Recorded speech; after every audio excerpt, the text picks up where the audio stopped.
বিসমিল্লাহির রহমানির রহিম।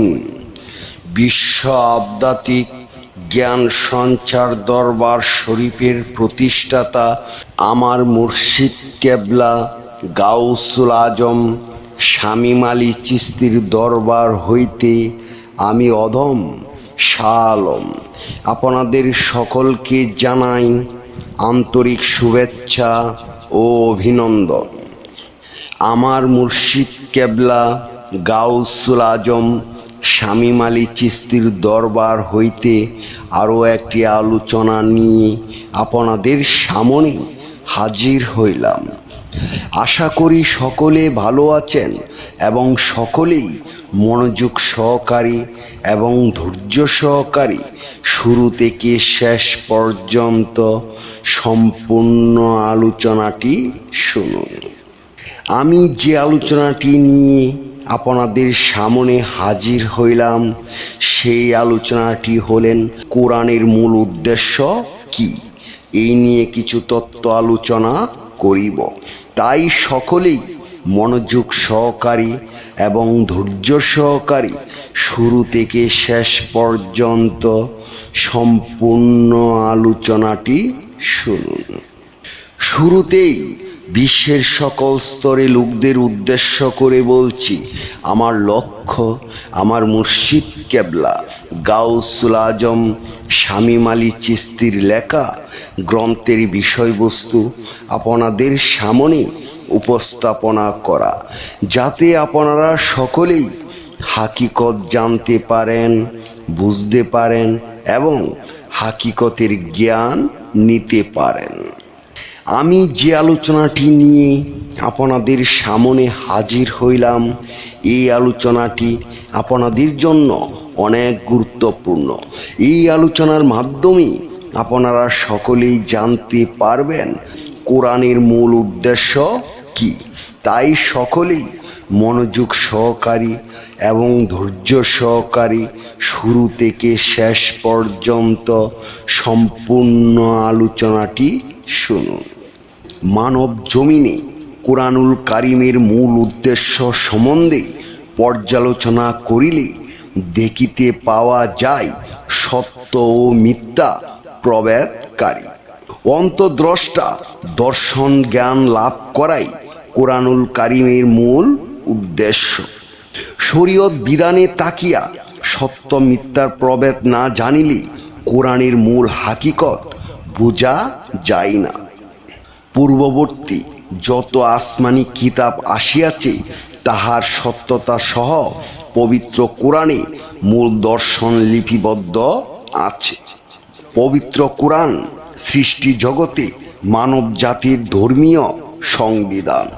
এই সংবিধান মতে মানব জাতি সমাজে একে অপরের মেলবন্ধনে আবদ্ধ থাকিবে, যেন কোনো প্রকার বিশৃঙ্খলা হানাহানি অন্যের হক জুলুমে বিনষ্ট না হয়।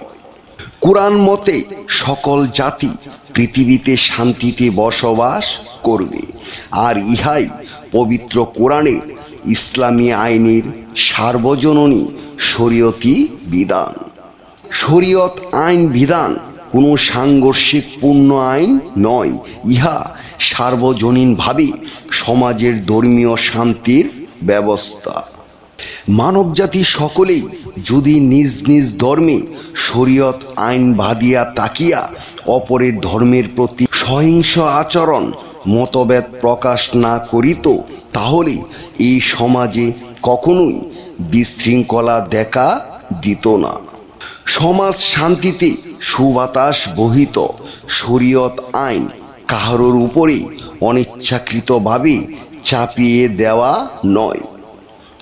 কোরআন মতে সার্বজনীনভাবে সকল জাতি এই পৃথিবীতে শান্তিপূর্ণভাবে বসবাস করিবে, আর ইহাই কোরআনুল কারিমের শরীয়তি মূল বিধান। অপরদিকে কোরআনুল কারিমের মারিফত বিধান সম্বন্ধে কিছু কথা। এই মারিফত বিধান হচ্ছে শরীয়তে তাকিয়া আইন মানিয়া গোপনে একান্তে নিভৃতে সৃষ্টিকর্তার সমস্ত অপার রহস্য জানিয়া বুঝিয়া মানিয়া ইবাদত বন্দিকির মাধ্যমে সালাত কায়েম করা। তাহাই মৌলিক বিষয় হইতেছে একদিকে এই দুনিয়ার মানব জাতির শান্তিকামী জীবন ব্যবস্থা, আবার অপরদিকে আত্মা সংযমে সালাতের মাধ্যমে যুক্ত তাকিয়া মুমিন মুসলমান হওয়া। আত্মসংযম সালাত ব্যতীত কখনোই জীব আত্মার মুক্তি ঘটানো সম্ভব নয়।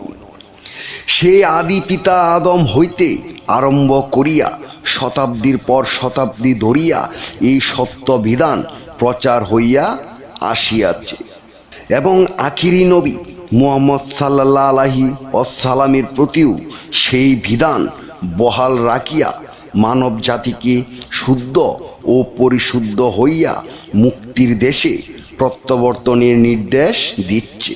পবিত্র কোরআনুল কারিমের মূল উদ্দেশ্য ও বার্তা মানব জাতির প্রতি। আমার আলোচনার সর্বশেষ মূল কথা হলো নিজেকে চেনা ও জানা। নিজেকে জানা মানে শুধু নাম, পেশা বা রূপ জানা নয়, বরং তার উৎস, উদ্দেশ্য ও শেষ গন্তব্যে পৌঁছানো।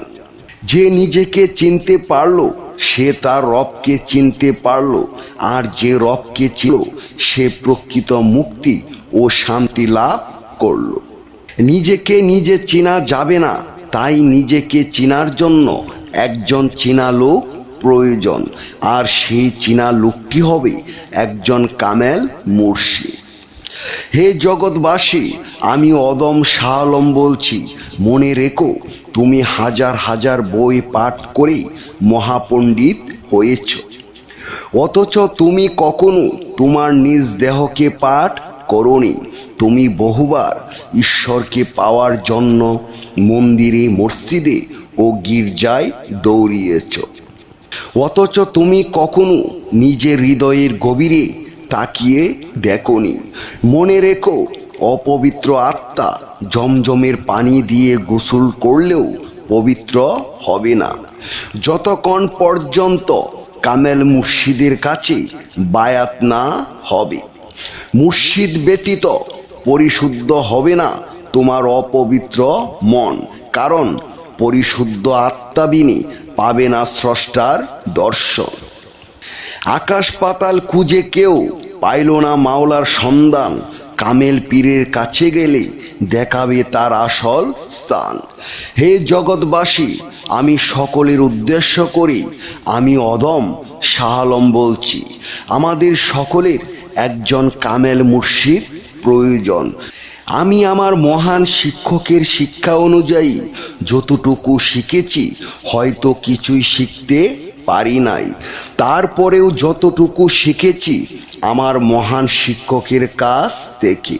আপনাদের সকলের নসিবেও এমন মহান শিক্ষক আল্লাহ তাআলা দান করেন, যার ভিতরে কোনো অহংকার নেই, যার ভিতরে কোনো অহমিকা নেই, যার ভিতরে কোনো হিংসা নেই, ছোট বড় কোনো বাছ বিচার নেই। সবাইকে সমান তালে ভালোবাসা প্রদান করেন। তিনি আর কেউ নন, তিনি হলেন সোনালী চন্দ্র রূপ লাভ করা আমার মহান পীর কেবলা জান গাউসুল আজম শামীম আলী চিশতি কামেলে মুকামেল। জয় গুরু, জয় সুফিবাদ, জয় পাক পাঞ্জাতন, জয় হোক বিশ্ব মানবতার, সুখী হোক সকল জীব। আমি যে আলোচনাটি আপনাদের সামনে করেছি, এই আলোচনাটি আপনাদের কাছে কতটুকু ভালো লেগেছে? যদি ভালো লেগে থাকে তাহলে আমাদের এই চ্যানেলটি সাবস্ক্রাইব করে দিবেন, সামনে ভালো ভালো আলোচনাগুলো পেয়ে যাবেন। এবং আপনারা সামনে কী ধরনের আলোচনা চান আমাদেরকে কমেন্টে জানাবেন, আমরা চেষ্টা করিব আপনাদের পছন্দ মতো আলোচনা নিয়ে আসতে। আমার এই আলোচনাটি করতে যাইয়া কথা বা স্বাচ্ছন্দ্যে যদি কোনো ভুল হইয়া থাকে, সকলেই আমাকে ক্ষমা ও সুন্দর দৃষ্টিতে দেখবেন। সকলেই আমার জন্য দোয়া করিবেন, আমি যেন আপনাদের সামনে ভালো ভালো আলোচনাগুলো নিয়ে আসতে পারি এবং শোনাইতে পারি।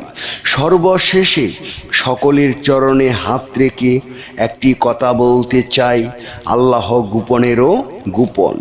সেই গোপনকে পাইতে হলে একজন কামেল মুর্শিদের কাছে যাইয়া বায়াত গ্রহণ করি। সেই গোপন ইবাদত ও গোপন সাধনার মাধ্যমে আল্লাহকে লাভ করিতে হইবে।